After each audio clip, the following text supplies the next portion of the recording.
সিলেট সুনামগঞ্জ অঞ্চলের বন্যা পরিস্থিতি নিয়ে কথা বলবো। প্রায় ৭ লাখ মানুষ এই অঞ্চলের পানিবন্দী হয়ে পড়েছে বন্যায়। সিলেট শহরেও জলাবদ্ধ মানুষ। বৃষ্টিতে পাহাড় ধসে রোহিঙ্গা ক্যাম্পে মারা গেছেন ১০ জন। এসব নিয়েও কথা হবে। আমাদের সঙ্গে আজকে আছেন সুনামগঞ্জ ৩ আসনের সংসদ সদস্য, সাবেক পরিকল্পনা মন্ত্রী এম এ মান্নান এমপি এবং বাপার সহ সভাপতি স্থপতি ইকবাল হাবিব। একই সঙ্গে শামস সুমন সুনামগঞ্জ থেকে আমার সহকর্মী, তিনি যুক্ত হচ্ছেন। শুরুতে শামস সুমন, আপনার কাছে একটু জানি যে বন্যা পরিস্থিতির আসলে সবশেষ একটু জানাবেন। কি পরিস্থিতি এখন? মানুষ পানিবন্দী আছে, আমরা দেখছিলাম, তাদের কাছে সহায়তা পৌঁছানো এবং কি ব্যবস্থাপনা আসলে নিয়েছে কর্তৃপক্ষ, একটু বলবেন। সুনামগঞ্জে বন্যা পরিস্থিতি বিকেলে কিছুটা উন্নতি হয়েছে, যদিও পরিসংখ্যানে তা সামান্যই। আমি কিছুক্ষণ আগেও কথা বলেছিলাম সুনামগঞ্জ পানি উন্নয়ন বোর্ডের নির্বাহী প্রকৌশলী মামুন হাওলাদারের সঙ্গে। তিনি আমাকে জানিয়েছেন সুনামগঞ্জের প্রধান নদী সুরমার পানি ছাতক পয়েন্টে ১৪৩ সেন্টিমিটার এবং সুনামগঞ্জ পয়েন্টে ৪৩ সেন্টিমিটার উচ্চতায় প্রবাহিত হচ্ছে। একই সঙ্গে পুরাতন সুরমা পানি ২৯ সেন্টিমিটার উচ্চতায় প্রবাহিত হচ্ছে। তবে এই তিনটি নদীর পানি ছাতকে ০.৩ সেন্টিমিটার এবং সুনামগঞ্জে 0.2 সেন্টিমিটার এবং পয়লা নদী যেটা পুরাতন সুরমা ১ সেন্টিমিটার কমেছে, আমরা পরিসংখ্যানে দেখতে পেয়েছি। আর ত্রাণ তৎপরতা বা আশ্রয় কেন্দ্র সম্পর্কে আপনি যে জানতে চেয়েছেন, আমি জেলা প্রশাসক মোহাম্মদ রাশিদ ইকবাল চৌধুরীর সঙ্গে কথা বলেছিলাম। তিনি আমাকে জানিয়েছেন ৫৩৬টি আশ্রয় কেন্দ্র খোলা হয়েছে। এর মধ্যে ২০০টি আশ্রয় কেন্দ্রে প্রায় ১৮,০০০ মানুষ আশ্রয় নিয়েছে এবং প্রশাসন থেকে তিনি আরো জানিয়েছেন যে ৫০০ মেট্রিক টন জিআরের চাল আছে, কিছু নগদ টাকা আছে এবং শুকনো খাবার আছে। এগুলো নিয়ে তারা আসলে যারা বন্যাশ্রয় কেন্দ্রে এসেছেন তাদের কাছে পৌঁছানোর চেষ্টা করছেন। তবে প্রকৃত বাস্তবতা হলো, আমরা আজকে সন্ধ্যা পর্যন্ত খোঁজ নিয়ে জানলাম সরকারি ত্রাণ এখনো ওই আশ্রয় কেন্দ্রগুলোতে পৌঁছেনি। বন্যাশ্রয় মানুষগুলো তাদের বাসা বাড়ি থেকে যে সব জিনিস নিয়ে এসেছেন আশ্রয় কেন্দ্রগুলোতে, তারা সেগুলোই মূলত এখন ব্যবহার করছেন। তারা প্রশাসন ইতিমধ্যে প্রতিটি উপজেলায় আমরা জেনেছি যে বরাদ্দগুলো আছে তাৎক্ষণিকভাবে সমবন্টন করে দিয়েছে এবং এই উপজেলা থেকে এই বন্টনগুলো আসলে বিতরণ করা হবে স্থানীয়ভাবে। জি শামস সুমন, আরেকটি বিষয় আমার একটু জানার যে বন্যা পরিস্থিতি নিয়ে আসলে কি পূর্বাভাস আছে সুনামগঞ্জে? পানি উন্নয়ন বোর্ডের বন্যা সতর্কী কেন্দ্রের বরাদ দিয়ে মামুন হাওলাদার আমাদেরকে জানিয়েছেন যে ৪৮ ঘন্টার একটি পূর্বাভাস আছে, যা কাল সকালে শেষ হবে। আমরা লক্ষ্য করছি আজ বিকেল থেকেই আবহাওয়া ভালো এবং পানি সামান্য কমতে শুরু করেছে। তবে নদীর পানি কমলেও আমরা যেটা দেখছি যে হাওর অঞ্চল, বিশেষ করে নদীর বাইরের যে অঞ্চল আছে সেই অঞ্চলেই পানির চাপ বাড়ছে এবং নদীর তীরবর্তী অঞ্চল থেকে পানি কিছুটা কমছে। আপনি জানেন যে সুনামগঞ্জের পুরাতন নদী পুরান সুরমা যেটাকে বলে, এটা দিয়ে সুনামগঞ্জের শান্তিগঞ্জ, জগন্নাথপুর, বিরাই, সাল্লায় পানি যাচ্ছে এবং মহাসিং নদী আছে, এই মহাসিং নদী হয়ে পানি জগন্নাথপুরে নলজুর হয়ে এই কুশিয়ারায় গিয়ে পানি পড়ছে এবং ওই অঞ্চলটা নতুন করে প্লাবিত হচ্ছে। নদী তীরবর্তী অঞ্চল কিছুটা পানি কমলে ওই অঞ্চলে পানির চাপ বাড়বে এবং নতুন নতুন এলাকা প্লাবিত হওয়ার আশঙ্কা আছে। আমি আরেকটা তথ্য আপনাকে দিয়ে যেতে চাই, এটি আমি কিছুক্ষণ আগে কথা বলেছিলাম সুনামগঞ্জ এলজিডি নির্বাহী প্রকৌশলী আনোয়ার হোসেনের সঙ্গে। তিনি আমাকে জানিয়েছেন সুনামগঞ্জের প্রায় ৯০% স্থানীয় সরকারের যে সড়ক আছে, যেগুলা জেলার সঙ্গে উপজেলার সঙ্গে ইউনিয়নের সঙ্গে সংযোগ স্থাপন করে, সেই ৯০% সড়ক পানিতে নিমজ্জিত হয়েছে এবং এসব রাস্তায় চলাচল করা যাচ্ছে না। সড়ক পথে, নৌপথে মানুষ, তার মানে তো এই রাস্তা দিয়ে সহায়তা পৌঁছানো কঠিন হয়ে পড়েছে মানুষের কাছে।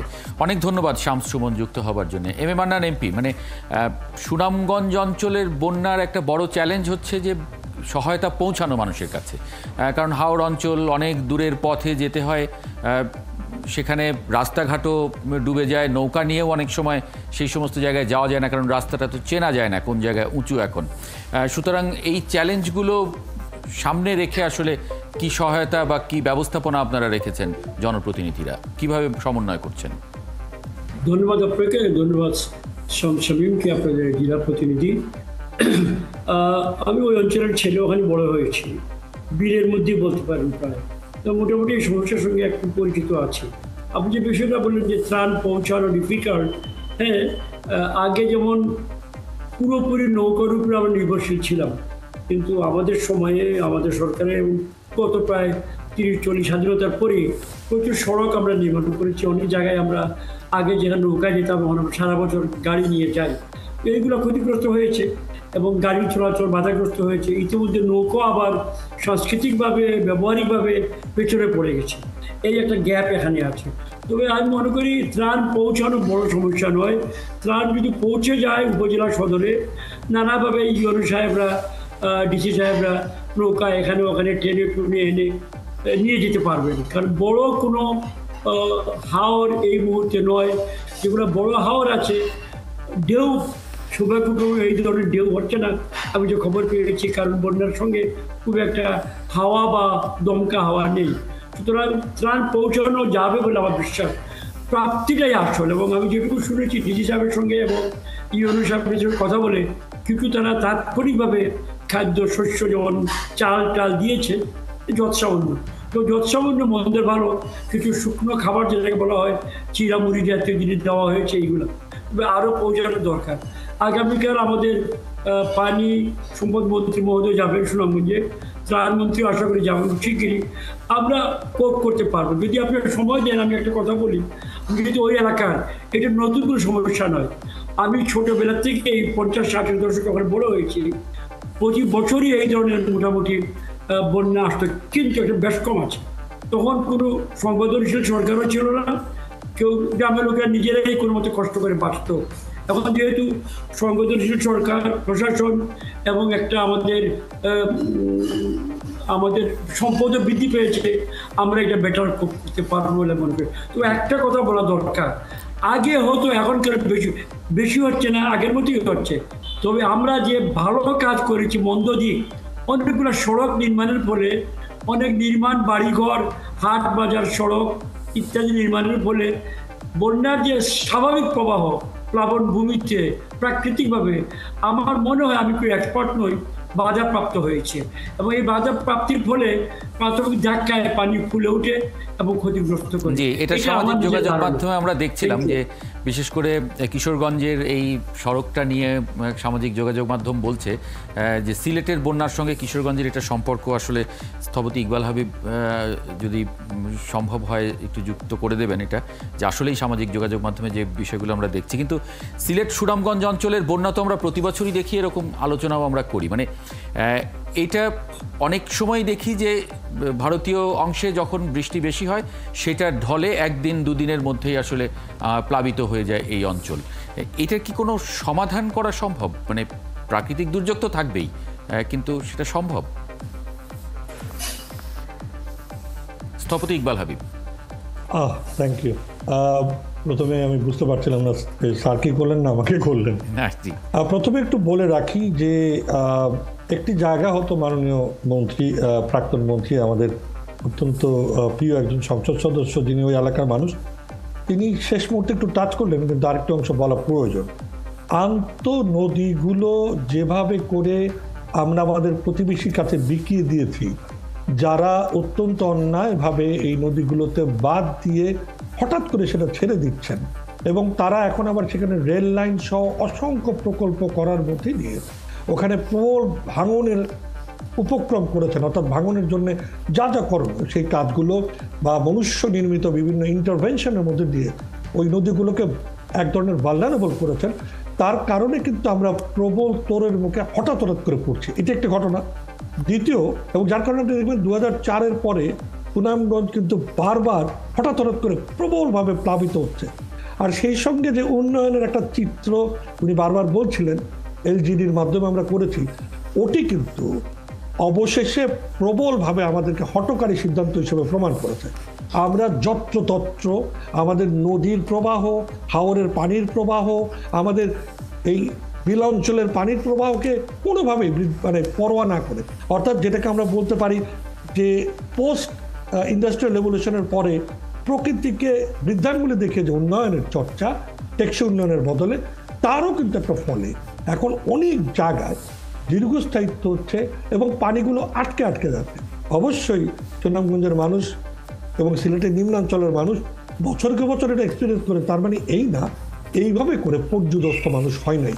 কারণ এখন মানুষ এরকম বাঁধ, কৃত্রিম সড়ক, এগুলির ফলে তার একটা সুডো অথবা এক ধরনের এক ধরনের সাহস পায় যে আমি এখানে বসত করে ফেলি, কারণ এখানে পানি উঠবে না। কিন্তু যখন সব কিছু দমড়ে মুচড়ে পানি চলে আসে, তখন তার সর্বস্ব হারিয়ে তিনি নিঃস্ব হতে শুরু করেন। তার মানে এক ধরনের প্রকারান্তরে, এক ধরনের প্রহসনের মধ্যে, এক ধরনের প্রহসনের জীবনের মধ্যে তাদেরকে প্রবেশ করানো হয়েছে। এবং মিঠা মাইনের ঘটনাটা, এই যে এফেক্ট, এই এফেক্ট কিন্তু আলটিমেটলি নিচের দিকে অনেক দিন পর্যন্ত আটকে রাখবে। যদি ওটা না থাকতো, আমি কিছু ছবি পাঠিয়েছি, যদি দর্শকদের দেখান বুঝবেন, যদি একেবারে একজন সাধারণ মানুষও বুঝবে যে ওই ছবিতে তাকালে দেখবেন যে ছড়রাগুলো, যে খালগুলো, যে অসংখ্য নদীর জালিকাগুলো ব্লু নেটওয়ার্ক তৈরি করে পানিটা নামাচ্ছিল, তার মধ্যে একদম ক্রস করে এই সড়ক যখনই আপনি করবেন, এই পানি কিন্তু ধীরে ধীরে ভারত থেকে বাংলাদেশের উপরে, বাংলাদেশ থেকে আস্তে আস্তে নিচের দিকে যাবে, প্রত্যেককে ভোগাতে ভোগাতে যাবে। এবং এটা আমাদের প্রাপ্য ছিল না। আমাদের উন্নয়ন যদি আমরা শুরু থেকে এটা ধরেন, আমি একটা উদাহরণ এখনই বলি, আমি জানি আপনি কেন হয়তো যাবেন, সিলেট শহরের আজকে পর্যদস্ত অবস্থা কিন্তু এত সহজে হতো না যদি না আমরা জালালাবাদ উপশহর এই ন্যাশনাল হাউজিং অথরিটির পরামর্শে সিলেটের সবচেয়ে নিম্নাঞ্চলে সুরমা নদীর পাশে, একদম আপনি যদি জিওগ্রাফিক্যাল ড্রয়িং দেখেন, আমি পাঠিয়েছি, সবচেয়ে ডিপ্রেস জায়গাটার মধ্যে একটা উপশহর বানিয়ে না ফেলতেন। আপনি একটা শহর তৈরি করবেন, কোন জায়গায় করা উচিত, কোন জায়গায় করা উচিত না, তার জন্য সমস্ত টেকনোলজিক্যাল ডেটা থাকবে। এবং রূপ কমিশনের বুদ্ধি পরামর্শে আপনার ক্রমাগত প্রকৃতির বিরুদ্ধ বাঁধের মধ্যে দিয়ে জীবনাচরণ তৈরি করার চেষ্টা করবেন। এটি তো প্রকৃতি আপনাকে ছাড়বে না। ফলে বৃষ্টি হচ্ছে অজোর ধারায়, ঈদের আগের দিন থেকে যে শুরু হয়েছে, সেই বৃষ্টির পানিও কিন্তু সরতে পারছে না। সব কিছু মিলিয়ে আমি মনে করি এই সময় দরকার সরকারকে আগামী 2-3 বছরের মধ্যে একটা সামগ্রিক পরিকল্পনা করে সুনামগঞ্জ সিলেটের অনেক উন্নততর যে একটা সম্ভাবনা রয়েছে, তাকে বাঁচানোর একটা পূর্ণাঙ্গ পরিকল্পনা গ্রহণ করা। তবে এই মুহূর্তে আমি এখনও রিকোয়েস্ট করব যে প্রায় তারও ছুঁই করছে এই 18,000 মানুষ, 6.5 লাখ দুর্গত মানুষের মধ্যে 18,000 মানুষের আশ্রয় দিয়ে আপনি পার পাবেন না। এক্ষুনি বিদ্যুৎকে সুসংহত করা, খাবার, পানি, ঔষধ এবং খাদ্য যথাযথ সাপ্লাই ওখানে নিশ্চিত করার প্রয়োজনে বিভিন্ন জলযান যা রয়েছে, নৌকা, বড় বড় লঞ্চ টঞ্চ, এগুলো পাঠিয়ে ভ্রাম্যমাণ হাসপাতাল দিয়ে হলেও আমাদের ওই জায়গায় প্রস্তুতি নেওয়া দরকার। আমরা একটা মানুষকেও অসুস্থতায়, বন্যা পরবর্তীতে দূষণ পানির জন্য মরতে দিতে পারি না। আমাদের সেই জায়গাটা প্রস্তুতি নেওয়া প্রয়োজন। জি, এম এ মান্নান এমপি, এখানে উন্নয়নের দায়ে এসে যাচ্ছে অপরিকল্পিত উন্নয়ন। এটা উন্নয়ন অবশ্যই কাম্য, কিন্তু সেটা আসলে পরিবেশকে বাধাগ্রস্ত করে নয়। এবং আপনি নিজেও কিছুটা উল্লেখ করেছেন সেই জায়গায়। আপনি নিজে পরিকল্পনা মন্ত্রী ছিলেন, আপনার অঞ্চলে এরকম কাজ যখন হচ্ছে বা হলো, আপনি ছোটোবেলা থেকে সেখানে বেড়ে উঠেছেন, প্রকৃতির সঙ্গে, প্রকৃতিটা ভালো চেনেন, তারপরেও আসলে এইভাবে আনপ্ল্যান্ডভাবে হলো কেন, যার কারণে মানুষ আজকে ভুগছে? হ্যাঁ, ধন্যবাদ। উন্নয়ন আমাদের প্রয়োজন, মানুষ উন্নয়ন চায়, এর মধ্যে কোনো সন্দেহ নেই। হাওর চিরদিন হাওরই থাকবে, এটা ঠিক নয়। আমরা করেছি এবং এটা স্বীকার করতেই হবে। সুনামগঞ্জের হাওরের যে বৈষয়িক উন্নয়ন, স্থাপনার উন্নয়ন প্রচুর হয়েছে। অনেক স্কুল, কলেজ, রাস্তাঘাট আমরা নির্মাণ করেছি, বিদ্যুৎ পৌঁছে দিয়েছি, এগুলো ভালো দিক। হ্যাঁ, কিছু আমাদের ক্ষতি হয়েছে, যেটা আপনি উল্লেখ করেছেন, এবং এইটা কিছু সমাধান আমাদের নজরে আসার পর আমি ওই মন্ত্রণালয়ে ছিলাম। একনেক সভা, যেখানে মাননীয় প্রধানমন্ত্রী সভাপতিত্ব করেন, আমরা প্রকল্প অনুমোদন করি। আমার মনে আছে 2 বছর আগে থেকেই উনি বারবার হুঁশিয়ারি দিচ্ছেন আমাদেরকে, এবং আমরা এটা বাস্তবায়িত করছিলাম যে এই প্লাবনভূমিতে সুনামগঞ্জ, হবিগঞ্জ, মৌলভীবাজার, নেত্রকোনা, কিশোরগঞ্জের যে বিরাট উত্তর পূর্ব প্লাবনভূমি, তার সরাসরি নির্দেশ যে এখানে যেন কোনো সড়ক নির্মাণ না করা হয়, অল ওয়েদার সারা বর্ষের সড়ক নির্মাণ না করা হয়। এই জন্য আমি যতদিন ছিলাম, এবং আমি জানি এখনও এটা সরকার পালন করছে, আমরা ওখানে কোনো সড়ক নির্মাণ করছি না, এলোপাতাড়ি সড়ক নির্মাণ করেছিলাম মোটেই। এবং আমরা ফ্লাইওভার, এবং আরেকটা অত্যন্ত গুরুত্বপূর্ণ বিষয়, এইটা মাননীয় প্রধানমন্ত্রী বলেছেন, যদি কোনোখানে আমরা বাধ্য হয়ে সড়ক নির্মাণ করিও কোনো কারণে, আমরা যেন প্রচুর কাটস, কালভার্টস, ব্রিজেস, সেতু, ওপেনিং, এইগুলো যেন রাখি। এটা খুবই জরুরি। আমরা যে সময় সড়ক যেখানে নির্মাণ করি, এতটার পরেও এখানে আমি যে জায়গায় স্বাভাবিক ইঞ্জিনিয়াররা বলেন 5টার কথা, সেখানে আমি 10টা 15টা কালভার্ট দেওয়ার জন্য মাননীয় প্রধানমন্ত্রী বলেছেন। জি, এগুলো খুব কিন্তু দরকার। স্থপতি আমার ইকবাল বিশ্বাস হাবিব সরকার করছে। বলছিলেন যে একটা মানে সার্বিক পরিকল্পনা করে ওই অঞ্চলটা তো একটু ডিফারেন্ট, মানে অন্য অঞ্চলের মতো নয়। সুতরাং পরিবেশ প্রতিবেশকে মাথায় রেখে একটা সার্বিক পরিকল্পনা করে তারপরে উন্নয়ন কাজে হাত দেয়া, সেটা রাস্তা হোক, সেটা ফ্লাইওভার হোক, সেটা যে কোনো অবকাঠামো হোক। জি, আমরা কিন্তু নির্মাণ বন্ধ করে দিয়েছি। আমি যতদূর জানি নির্মাণ সম্পূর্ণ বন্ধ আছে, মানে সড়ক নির্মাণ। তবে হ্যাঁ, আরও কিছু কাজ করতে হবে, যেমন নদী খনন করতেই হবে অবশ্যই। ইকবাল হাবিব সাহেব, এনার আমি কোনো এক্সপার্ট নই, একটা বিশাল ব্যাপার। আমাদের সরকারের একটা প্রকল্প পরিকল্পনা ছিল ক্যাপিটাল ড্রেজিং, যেটাকে বলা হয়, নদীগুলোকে প্রাথমিকভাবে বড় নদী যেগুলো স্পাইনাল রিভার্স, যেমন সুরমা ওই অঞ্চলের স্পাইন রিভার, এটাকে ক্যাপিটাল ড্রেজিং করে বিশাল করে দেওয়া। It's a matter of money also, হয়তো মানি হয়তো আমাদের নেই। আর ভারতের সঙ্গে অবশ্যই যোগাযোগের দরকার। এখানে কোনো শত্রু মিত্র ব্যাপার এটা নয়। আমি মনে করি না ভারতের ওপরে তারা কোনো ইচ্ছে করে কোনো এলোপাতারে বার্তা দেয়। একটা করার প্রশ্ন উঠেছিল টিপাই মুখ কয়েক বছর আগে, আমরা জোরালো প্রতিবাদ করেছিলাম এবং জোরালো প্রতিবাদের ফলে ভারত সরকার সেখান থেকে পিছিয়ে গেছে। আমার মনে হয় দুই সরকারের মধ্যে সার্বিক যোগাযোগ, সার্বক্ষণিক যোগাযোগ থাকা প্রয়োজন। কারণ প্রকৃতির সঙ্গে লড়াইয়ে এখানে রাজনীতির বিষয় নয়, এখানে মিলেমিশে কাজ করা দরকার। আমরা একই উপত্যকা, একই বেসিন, একই প্রাকৃতিক অঞ্চলে বাস করি। সেই ব্রহ্মপুত্র রিভার যা আসামকে পরিমাটি দ্বারা গঠন করে, আমাদেরকে গঠন করে। সুতরাং এইগুলা সমন্বয় করে এবং ক্যাপিটাল ড্রেজিং করে এবং কয়েকটা গুরুত্বপূর্ণ, আমি সাধারণ লোকেরা বলছি, লুপ কাটিং করা যায়। আঁকা বাঁকা দুই এক জায়গায় আছে, কেটে দিলে পানি সরাসরি নামতে পারবে। এগুলো পানি বিশেষজ্ঞরা আরো ভালো বলতে পারবে। এই জন্য আমাদের সময় দরকার, ধৈর্যের দরকার এবং পুঁজির দরকার। সেটা সরকার দিতে সক্ষম বলে মনে করি। সঙ্গে পরিকল্পনাটা সবচেয়ে বেশি গুরুত্বপূর্ণ। স্থপতি ইকবাল হাবিব, জি। আমি মনে করি কি জানেন, যে মাননীয় মোদীর সাথে আমি দ্বিমত করছি না, কিন্তু মুশকিল হলো ওই একটা জায়গায় মতো আমাদের অভাব নাই। সেটা হচ্ছে আমাদের এই মুহূর্তে পুঁজির জন্যে এইরকম লক্ষ লক্ষ মানুষকে আমরা পানিবন্দী করে বিপদে ফেলে দিব, এই অবস্থা বাংলাদেশের নাই। সেটা অতীতে ছিল, এখন না। অর্থনৈতিকভাবে আমরা এই ধরনের গুরুত্বপূর্ণ কাজে আমাদের অর্থের অভাব হবে না। প্রবলেমটা হচ্ছে আমরা একটা সামগ্রিকতা নিয়ে কিন্তু পরিকল্পনা করছি না। অ্যাডক ভিত্তিতে যেখানে সেখানে ছোটোখাটো কাট করলে এর থেকে মুক্তি পাবো না। আমাদের এই হাইড্রো ইকোলজিক্যাল পুরো সিস্টেমটাকে নিয়ে সার্বিকতায় আমাদেরকে অবশ্যই প্রকৃতি সম্মত পন্থায় এটিকে বাস্তবায়নমুখীটায় যেতে হবে। আমরা নেদারল্যান্ডসের শুরুতে যেভাবে করে তারা বাদ দিয়ে, পোল্ডার দিয়ে, অর্থাৎ প্রকৃতির বিরুদ্ধে দাঁড়িয়ে এর প্রতিরোধ করার চেষ্টা করার যে পন্থা ছিল, তার বদলে প্রকৃতির বান্ধবতায় যেভাবে বাংলাদেশ বেঁচে ছিল বছরকে বছর, সেই শিক্ষায় একটি হাওর কর্তৃপক্ষ এবং ওয়াটার ডেভেলপমেন্টকে নিয়ে আমাদের স্থানীয় সরকার ব্যবস্থাকে যুক্ত করে এই 3 মন্ত্রণালয়কে নিয়ে একটা পরিপূর্ণ চিন্তা আমাদের এখন করা, এটা যে প্রয়োজন আঙুল দিয়ে বিধাতা দেখিয়েছেন। এবং ভারতের যে কথাটা আমরা বললাম, সেটা কিন্তু আমরা নিজেরা আবার মিঠামাইনের কথা বলে আমরা বলছি যে কোনো জায়গায় আপনি ইন্টারফারেন্স করবেন, এর ফল কাউকে না কাউকে ভোগ করতে হবে। ভারতে কিন্তু এই মুহূর্তে ওদেরও ওই দিকে এই রেল লাইনের কাজ করতে গিয়ে গত 4-5 বছরে ভয়ঙ্কর রকম পাহাড় ধসের ঘটনা ঘটছে। তার বিরাট যে ফ্লাডিং বা এক্সট্রা ফ্লাডিং, সেটা কিন্তু আমরা সবাই মিলে ভোগ করছি। মনে রাখা দরকার, আপনি হঠাৎ করে হয়তো আমাদের রোহিঙ্গাদের ওই জায়গার কথা বললেন, কিন্তু সিলেট অঞ্চলে কিন্তু এই ঘটনা আগে ছিল না, এখন কিন্তু শুরু হচ্ছে। আপনি জানেন সেনাবাহিনী সেদিন গিয়ে উদ্ধার করেছে।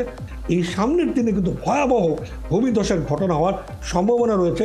আমাদেরকে সাবধানতা অবলম্বন করতে হবে, কারণ এই সময়ের মধ্যে আমরা কিন্তু উন্নয়নের নামে পাহাড়ও কেটেছি, যে পাহাড় আমাদেরকে রক্ষা করতো তাকেও কেটেছি। আমি মনে করি কি জানেন, আজকের এই ঘটনা কিন্তু আমাদেরকে একটা বড় অভিজ্ঞতার ইঙ্গিত দিচ্ছে। অনেক অভিজ্ঞতা জলবায়ু বৈশ্বিক উষ্ণতার জন্য হচ্ছে, কিন্তু এই যে হঠাৎ করে এটা নতুন করে আসে নাই, গত 5-6 বছর ধরে আমাদের ইঙ্গিত দিচ্ছে। আমি হাত জোর করে মাননীয় মন্ত্রীকে বলবো, আমি মেয়র সাহেবকে বলেছি, আমাদের আগামী 2-3 বছরের মধ্যে হাওর কর্তৃপক্ষ, ওয়াটার ডেভেলপমেন্ট বোর্ড, স্থানীয় সরকার এবং সড়ক ও জনপদ, এই 4 মন্ত্রণালয়কে নিয়ে টাস্ক ফোর্স গঠন করে সুনামগঞ্জ থেকে শুরু করে কিশোরগঞ্জ পর্যন্ত, সিলেট গোয়াইন নদী থেকে শুরু করে সুরমা সহ এই পুরো বেল্টের একটা সামগ্রিক পরিকল্পনা জরুরি।